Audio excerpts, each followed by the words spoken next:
అమీన్పూర్ రాజగోపాల్ నగర్ ఈ ఏరియాలో, అంటే ఇది బహుశా ఇదే కాలనీ పేరుతో పిలుస్తారా మరి, Ailapur what ever. So Ailapur లేదా రాజగోపాల్ నగర్ మన తెలియదు, కానీ ఈ ఏరియాకి సంబంధించిన కొంతమంది మాకు రీసెంట్గా ప్రజావాణిలో వచ్చి కంప్లైంట్ ఇవ్వడం జరిగింది.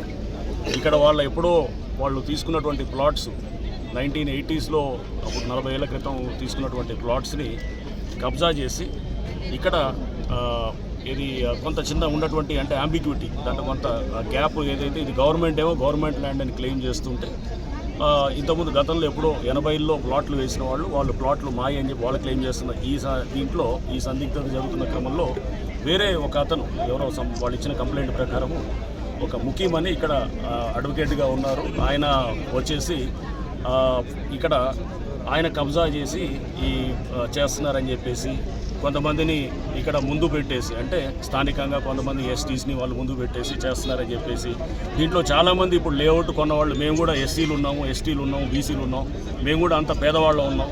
మమ్మల్ని మా ఈ ప్లాట్లన్నింటినీ కూడా కబ్జా చేసి కొన్ని ఇల్లులు కూడా కట్టిస్తే 2020లో కోవిడ్ టైంలో ఆ గ్యాప్ను తీసుకొని చేస్తే కూడా 2023లో కూడా కొలగొట్టారు. ఇంకా కడుతున్నారు వాళ్ళు. ఇక్కడ స్థానికంగా ఉన్నటువంటి ఏదైతే వాళ్ళకు ఉన్నటువంటి బలాన్ని ఉపయోగించి చేస్తున్నారనేది ఒక కంప్లైంట్ మాకు ప్రజావాణిలో వచ్చిన కంప్లైంట్. సో దాని మీద ఈరోజు ఇక్కడికి రావడం జరిగింది. సో ఇక్కడ కంప్లైంట్ ఇచ్చిన వారిని విన్నాము. అండ్ అట్లానే ముఖ్యం గారు ఆయన కూడా వచ్చారు, అడ్వకేట్ గారు ఆయన కూడా వాళ్ళ వాదన ఆయన చెప్పారు. బట్ ఇది ఇక్కడ కాదు, మేము పర్సనల్గా అందరితోటి డాక్యుమెంట్స్ కాల్ఫర్ చేసి దీని మీద లోతుగా మేము స్టడీ చేస్తాం. గతంలో హైకోర్టు ఇచ్చిన జడ్జిమెంట్స్ కూడా ఉన్నాయని చెప్పేసి ఇక్కడ పబ్లిక్ చెప్పడం జరిగింది. కోర్టు జడ్జిమెంట్స్ని కూడా పూర్తిగా చూసి చట్టాల పరంగా ఏమున్నది, చట్టపరంగా అండ్ కోర్టులు ఎటువంటి ఉత్తర్వులు ఇచ్చాయి అన్నింటినీ కూడా పరిశీలించిన తర్వాత తప్పకుండా మేము ఇక్కడ యాక్షన్ తీసుకోవడం జరుగుతుంది. అండ్ ఇక్కడ ఇది కూడా తప్పక ఒక 1-2 monthsలోనే దీని మీద యాక్షన్ కూడా మేము చేయడానికి మా వైపు నుంచి మేము హైడ్రా వైపు నుంచి చేస్తాం.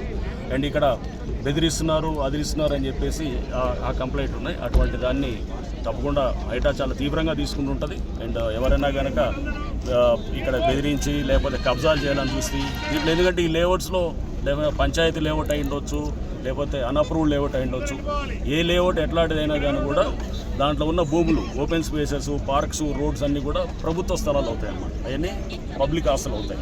వాటిని ప్రొటెక్ట్ చేయడానికి హైడ్రా 100% చేస్తుంది. ఆ క్రమంలో తప్పకుండా లేఅవుట్ అయితే కనుక లేఅవుట్స్ అయితే ఒకవేళ గవర్నమెంట్ ల్యాండ్ అయితే గవర్నమెంట్ ల్యాండ్ని ప్రొటెక్ట్ చేయడానికి గవర్నమెంట్ ల్యాండ్ కోసం కూడా చేస్తాం. ముందు అసలు మేము లోతుగా పరిశీలించిన తర్వాత ఇది గవర్నమెంట్ ల్యాండా, లేకపోతే గతంలో ప్లాట్స్ ఉన్నటువంటి లేఅవుటా, లేకపోతే అడ్వకేట్ ముఖ్యం గారు చెప్పినట్టు వారికి సంబంధించిన ఏమైనా ఇది ఉందా అనేది అంతా కూడా మనకు వస్తుంది.